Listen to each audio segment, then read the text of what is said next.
ብሬክስ ሀበሻዊ በዱባይ ምን ገጠመው? አዶናይ ተፈታ። ቲክታከሮች ሁሉም ተፈቱ። በምን ሁኔታ ላይ ተፈቱ? ሰላም ሰላም፣ ወንድ ቤተሰቡ እንዴት ናቸው? ሁሉ ሰላም፣ ሁሉ መልካም ከኔ እግዚአብሔር ይመስገን። ሁሉ ሰላም፣ ሁሉ መልካም ነው። እናንተ እንዴት ናችሁ? ዛሬ ደግሞ በአዲስ ቪዲዮ ወደ እናንተ ከችብ ያለው ወንድ ቤተሰቦቼ እንግዲህ ያው እንደሚታወቀው ቲክታከሮቹ እና አዶናይ ያው ተፈተዋል።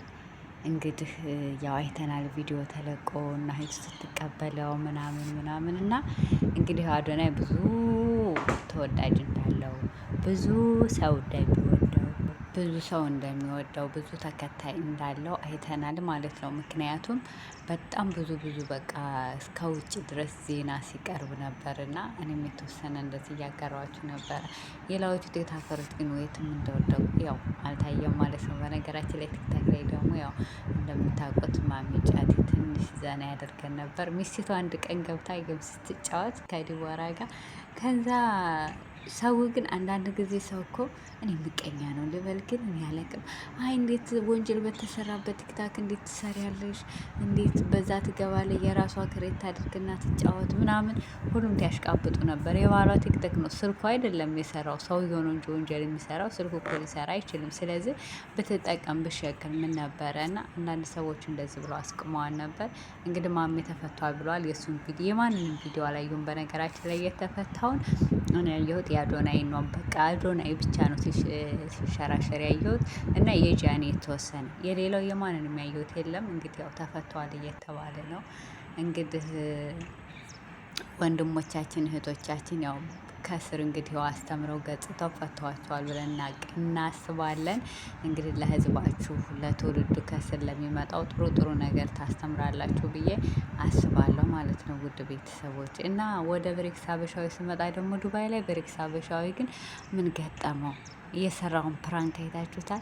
መሲ ወርቃ እንደዛ አረፋ እስከሚደፋ ድረስ እና ቪዲዮውን ግን አላስገባውም። ግን እንትን ላይ ተብሪል አድርጎ ሳይ እንዴት እንዳሳዘነች። በነገራችን ላይ አብዛኛዎቹ እኛ ስደት ላይ ያለን ሆዴ ባሰነን። እውነት ከኔ ጀምሮ የሆነ ትንሽ ነገር ስኖር ይከፋናል። በቃ አይደለ ዘላለም አለም በስደት ዘላለም አለም ብቸኝነት፣ ሰው አታገኙ ምናምን በቃ ይከፋችኋል። እና አሁን ላይ እኔ ሳይ ማለት ነው በነገራችን ላይ የሚከፋ እኔም ብቻ ይመስለኝ ነበር። እውነት እኔ በቃ ዝም ብሎ አንዳንድ ጊዜ ያለ አይደል ቁጭልና ማለት ነው አልቅሼ ምናምን ነገር ከዛ በቃ ሰላም አገኛለሁ። ሳለቅስ በጣም ሰላም አገኛለሁ። በቃ አልቅሼ ከፍቶኝ ምናምን ነገር ከዛ በቃ እንደገና ደግሞ እግዚአብሔር ይመስገን ምናምን እላለሁ ማለት ነው። ምክንያቱም እያንዳንዳችን የሆነ ያሳልፍናቸው ታሪኮች አሉ። በቃ ጊዜያችሁ፣ እድሜያችሁ፣ ገንዘባችሁ፣ ህይወታችሁ ብዙ ነገሮችን አሳልፋችኋል አይደል? አሁን ደግሞ ያለችሁበትን ስታው በቃ ብዙ ነገሮች ያስከፋችኋል። ሀገራችሁ ያለችበት፣ ቤተሰቦቻችሁ ያሉበት፣ ሀዘን ደስታውን በጣም ብዙ ነገሮች አሉ በህይወታችን የሚያስከፉን የሚያስደስቱን እና በቃ እኔ አሁን ላይ ሳይ ማለት ነው ሁሉም በቃ ማለት አብዛኞቻችን ካሜራ ዘግተን እናለቅሳለን። አብዛኛው ሰው ደግሞ ካሜራ ላይ ወጥቶ ያለቅሳል። ወጥቶ የሚያለቅሱት ምን እንደው ታውቃላችሁ? በቃ የሆነ ተናግረው ብሎ ትንፍስ እንበል እያ አንዳንድ ጊዜ አንዳንድ ሰዎች የሚያሾፋሉ። ለምንድነው ካሜራ ከፍታ የምታለቅሰው? ወይም ካሜራ ከፍተው ማን እንዲህ ሊሏችሁ ነው ይላሉ። ማለት አንዳንድ ጊዜ በቃ የምትሉበት ሰው ስታጡ እንዲህ ሰው እያያችሁ እያወራችሁ ስታለቅሱ የሆነ የውስጣችሁን ስትናገሩ ትንፍስ የምትሉት ነገር አለ። ለዛም ነው አብዛኞቹ ካሜራ እየከፈቱ የሚያለቅሱት። እና እኔ መሲ በነገራችን ላይ ከብሬክስ በቃ መልካም አባት መልካም ባል ነው። በነገራችን ላይ ልጃቸውን ፈጣሪ ያሳድግላቸው። በነገራችን ላይ ከሳውዲ ጀምረው ይኸው አሉ ዱባይ ድረስ እና በጣም ምርጥ ጥንዶች ናቸው። እና ያው ድሮም ፕራንክ በመደራረግ ነበር ዩቲዩብ ላይ የሚሰሩት ማለት ነው። እና እኔ ብሬክስ በጣም በቃ መሲን ሁለት ወንድሞቿን ማጣት ማለት ቀላል አይደለም። አንዱን በጦርነት አጣች፣ አንዱን በመኪና አደጋ አጣች። የበዓል ዕለት የገና ዕለት እና በጣም ሁለት ወንድሞቿን አየች። በቃ በሀዘን በጣም ተጎድታለች። እና ሀዘን ከባድ ነው። ምክንያቱም አብዛኛው ሰው ሀዘን በውስጡ የሚችላለ ማለት ሀዘን ያንዳንዱ እንደዚህ ጎልቶ በፊት ሊታይ ይችላል። ያንዳንዱ ደግሞ ውስጥ ነው። በነገራችን ላይ በፊት ጎልቶ የሚታይ ሀዘን ደስ ይላል ብዬ ነው የማስበው። ግን ይሄ ውስጣችሁ እንትን ያለ በጣም ነው የሚቃጠለው።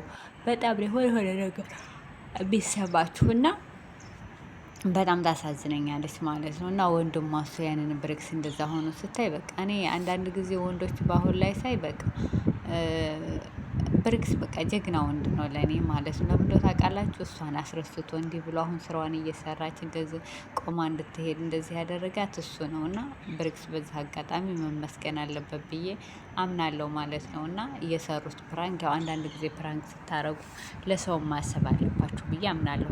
ፕራንክ ስታረጉ አንዳንድ ጊዜ እዘኑ ማለት ያንን ሰው ጎዳዋለሁ አልጎዳውም እንዴት ነው የሚለውን ነገር አስባችሁ አድርጉ ማለት ነው። እኔ አሁን መሲን ሳያት በጣም ማለት እንደዛ ሆና ሳያት በጣም ነው ያሳዘነችኝ። እና አንዳንድ ጊዜ የምታደርጉትን ፕራንክ ወቁ፣ ተመካክራችሁ ደግሞ ቢሆን አሪፍ ነው። አብዛኛው አሁን ዩቱበር ተመካክረው ውስጥ ለውስጥ አውርተው ከዛ በኋላ እንደማያውቅ ሆነው ነው የሚሰሩት። እና ይህን ነው የምላችሁ ማለት ነው። እና አዶናይ ደግሞ ያው እንግዲህ ተፈቷል። እንግዲህ ፈምስ ሳግጥ ያው ይቀጥላል አይቀጥልም አብረን እናያለን ማለት ነው። የሚፈምስ ሰውንም የሚሰግጠውን ማለት ነው። እና ሳውዲ አረቢያ ላይ ትናንትና እንዳቀረብኩላችሁ ማታ ላይ እንትን ያለችው ልጅ ሴትየዋ ያው ግብረ ሰዶም ግንኙነት አላደረግሽኝ እያለቻት እያስቸገረቻት እና ምናምን እንደሆነ ምናምን ብዬ እንትን ብያችሁ ነበር። እና በዛ ሀገር ሕግ ያ ቪዲዮ ለመንግስት ከደረሰ እና ደግሞ ይሄንን ነገር ታረገኛለች አስገድዳኝም ነው ብላ ብትናገር ሰዎቹ ጋር ተደረሰ ግዴታ መገደል አለባቸው አሉ። ሕጉ አይፈቅድም አሉ። እናንተ ይሄ መገደል የሚያስደርስ ነው አሉ። እና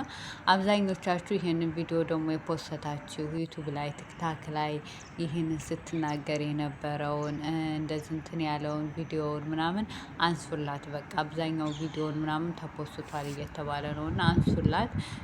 ሳውዲ አረቢያ ያላችሁ የምትችሉ የህግ ባለሙያዎች ልጅቷ ከሳውዲ እንድትወጣ ለማድረግ ሞክሩ ነው የምለው። እኔ ራሴን ነው የምለው። ምክንያቱም ከዛ ወጥታ ከዛ በኋላ በቃ ሴትዮዋም ጋር ደረሰ፣ ኤምባሲም ጋር ሄደ ምንም ተደረገ ችግር የለውም ብዬ ነው የማምነው። ምክንያቱም ይህ እንትን ከተባለ ምንም ማስተባበያ ምንም ነገር አያስፈልግም። ሁለቱም ናቸው አሉ በአንድ ጋር የሚቀሉት። እና አንዳንድ ጊዜ ከባድ ነው። እድል ተከትሎ ይመጣል የሚባል ነገር አለ። የ40 ቀን እድሌ ነው። አንዳንድ ጊዜ ደግሞ ምን ይላሉ እናቶች ትብቴን ስበጥሱ የ40 ቀን እድሌን አብራችሁ ነው እንደ በጠሳችሁት ይባላል። እና አንዳንድ ጊዜ እድል ነው። ጥሩ ቤት ሰርቼ ጥሩ ተለውጬ አገሬ ገብቼ ብለን መጥተን በጣም ብዙ ፈተናዎች፣ ብዙ ስቃይ መከራዎች በጣም ያጋጥሙናል። እና እንደው ስደተኛ ግን መቼ ነው የሚያልፈው? የምር በቃ በየቀኑ የምንሰማው በቃ ሞተች፣ ተቀበረች፣ እንዲኮነች፣ ይሄን እንኳነች፣ ብሯን አልሰጣለች፣ ተዘረፈች፣ እንዲኮነች በቃ ስቃይ ነው። ማርያምን እኔ አንዳንድ ጊዜ በቃ ማለት አብዛኛውን ከኢትዮጵያ የምንመጣው አብዛኞቻችን በቃ ከሰሜኑ ክፍል ነው። በቃ ምንም ጥርጥር የሌለው ከሰሜኑ አብሶ ደግሞ ከአማራው ክልል ነው የምንመጣው። እና አብዛኞቹ ደግሞ የገጠር ልጆች ነን። በቃ ማለት በእግራችን ጎንጎ ጫማ እንኳ ለብሰን ያልመጣን በጣም ማላለ በጣም ገጠር ውስጥ እና ከባድ ነው ማለት እዛ እንደ ልባችን ከአንዱ አንዱ ቤት እየዘለልን እየበላ ምናምን ነው እና የምናድገው። እዚህ መተ ሲዘጋብን አየሩ ሲቀየርብን ምን ስንሆን በጣም ከባድ ነው። እና አንዳንድ ጊዜ በጣም ያሳዝናል። አብሶ ወደ ሰሜኑ ያለነው ልጆች በጣም ነው የሚያሳዝነው። እና በቃ ስደት መቼም ሊቆም አልቻለም። አሁንም ራሴው ስደቱ በጣም እየበዛ ነው፣ በጣም እየሄደ ነው። ሰው በጣም ስደት እየመጣ ነው። ሰው በጣም እየሞተ ነው። በጀልባው፣ በባህሩ፣ በስደቱ፣ በረሃቡ፣ በድካሙ፣ በጥማቱ፣ በብዙ ነገር እና ብቻ ከባድ ነው አገራችን ያለችበት ማለት መጨረሻችን ምንድን ነው? እኔ አሁን የናፈቀኝ መጨረሻችን ነው። በቃ አብዛኛው በቃ መጨረሻችን ምንድን ነው? በስደትም ሆኖ እንደዚህ እኔ በጣም የሚገርመኝ ነገር ካለ ምን እንደው ታውቃላችሁ? እኔ አንዳንድ ጊዜ ስደት በጣም እንትን የሚል የሚመስለኝ አገር ውስጥ ማለት እዛ አረብ ሀገር ውስጥ ብቻ ይመስለኝ ነበር። ግን በሞላው ዓለም በቃ ስደት ያለን በቃ የሆነ ነገራችን የሆነ በቃ ሆነናል ሁላችንም ማለት ነው። እና በጣም ከባድ ነው። ይከፋችኋል። ቤተሰብ እያላችሁ ቤተሰብ የሌላችሁ ስሜት ነው የሚሰማችሁ። እና በጣም ከባድ ነው። ከእንደዚህ አይነቱ መድኃኒዓለም ይሰውረን። ውድ ቤተሰቦች ሁላችሁም በሰላም ለሀገራችሁ ያብቃችሁ። ከመከራ ከስቃይ በቃ እፍ የምትሉበት እንጀራ ይስጣችሁ ነው የምለው። እና ለሀገራችን ሁላችንም ያብቃን። በጣም ያሳዝናል። እኔ ልጅቷን በቃ ትሰማ አሳዘነችኝ። ብዙዎቹ አሁን እያለቀሱ ነው። ብዙዎቹ በራሳቸው ህይወታቸውን እያጠፉ ነው። አብዛኛዎቹ ወንዶች ደግሞ በቃ ሴት ልጅ አይረዱም። በሴት ልጅ በቃ እኔ አንዳንድ ጊዜ ወንዶች በጣም ከባድ እየሆነ ነው እና በጣም መጥፎ ክስተት ተከስቷል። ሁላችሁም ጸልዩ ነው የምለው። የምር ጸልዩ። በቃ ምን ዘበን ላይ ደረስን? ሴትን ሴት ወንድን ወንድ እንደዚህ ማድረግ ላይ የተደረሰው ለምንድን ነው? በቃ እውነት እኔ በጣም አሳዘነችኝ እና እግዚአብሔር ለሁላችሁም ይድረስልን ለሁላችንም ነው የምለው እንጂ በጣም ከባድ ነው። ውድ ቤተሰቦች ይሄስ እስከ መቼ በቃ እስከ መቼ እንዲኮነን እንዘልቀዋለን? እና በቃ የቪዲዮ እንግዲህ አላብዛባችሁ። መልካም ጊዜ፣ መልካም ቀን፣ መልካም ውሎ ይሆንላችሁ እንደየሰዓት አቆጣጠራችሁ። ባይ ባይ። መልካም ቀን ይሆንላችሁ ሁላችሁም። ባይ ቻው።